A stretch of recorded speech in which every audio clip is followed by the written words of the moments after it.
На денешен ден пред 72 години или во далечната 1944 година, токму на местото кај денешната чешма во близина на територијалната противпожарна единица во Битола, се формирала првата народно-ослободителна ударна бригада од страна на воденските, костурските и леринските чети со една цел – да се ослободи Македонија.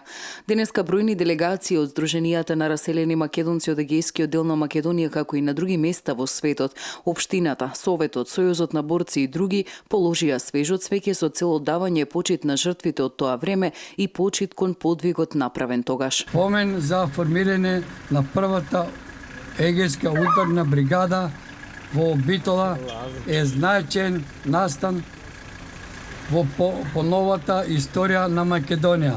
Затоа што незините борци се пресметеа со борците на окупаторот, балистите во западна Егејскиот дел на Македонија. Секоја генерација има своја борба, на денешната генерација борбата допрва доаѓа, а тоа е зачувување на денешна Македонија, преку масовното излегување на гласање на престојните избори, порача Јовановски.